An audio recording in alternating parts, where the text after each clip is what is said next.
In Catholic theology, we believe that our cooperation is essential for salvation. It is, of course, 100% God's grace, but He still gives us the freedom to resist and reject that grace, or to embrace it and let it permeate our lives. The same is true with our vocations. God has a plan for each one of us, but He gives us the freedom to accept that plan or not. Ultimately, He's the one who knows what is best for us and the salvation of the world. But even once we know God's will, we have to choose to do it.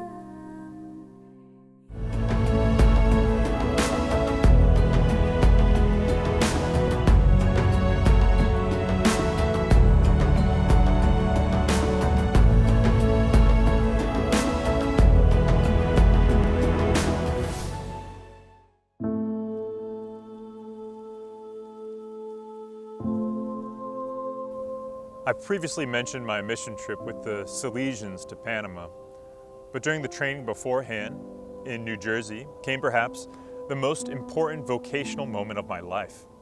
There were several other missionaries in training there, and one girl in particular caught my attention. She was beautiful, funny, smart, and we hit it off right away. Between the training and the summer camp that we were a part of, we spent long hours together for several weeks. Now, I was really confused by all of this. I was in college still, but I had broken up with my girlfriend and discerned that God was calling me to celibacy, so I'd stopped dating at all. But now I could see myself in a long-term relationship with this girl, and it seemed like it might be a good thing. So I'd pray at night, God, don't let me do anything stupid. But then I would spend all day hanging out and flirting with her. And so I was very confused and was begging God for clarity. I was so mixed up and frustrated that one night my prayer almost felt like it was just a grunt. Oh, God, what do you want me to do? But all of a sudden, in response, it felt like I was in an open field and could go in any direction, or there were balancing scales before me, and that I heard God say to me, this is your life. You're free to do with it whatever you want. Now, I still knew what God wanted for me, and I still knew deep down that while a relationship with this girl might be fun, it wouldn't satisfy the deepest desires of my soul in the long term. But it changed my response to my vocation. Previously, I was more or less just going along for the ride. Okay, God told me to do this, so I'll do it. But now it became a free act of my will. It was my choice. I want this. I choose it.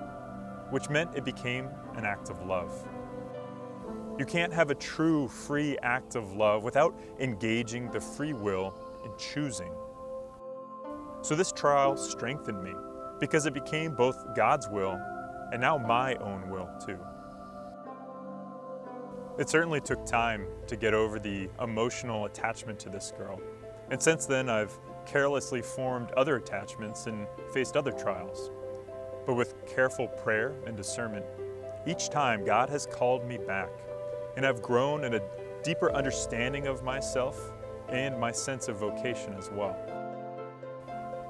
If you're worried about making a mistake in your vocation, entrust it to the Blessed Virgin Mary. Through consecration to her and through prayer and the Rosary, she who was without sin and always said yes to God will help you to do the same. Next time, we'll see how love is perfected through the cross. But even now, know that if you're having doubts or going through a time of trial, very often God is inviting you to go deeper, to make His will an act of your own choosing, so that it becomes an act of love. To the extent that you know God's will, take some time in prayer to intentionally choose to do it and offer it as a gift of love to God.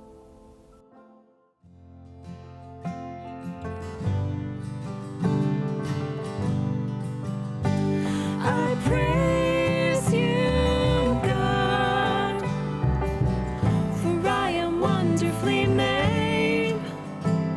Search me, Lord, see me, God, lead me along an ancient path you have in store for me.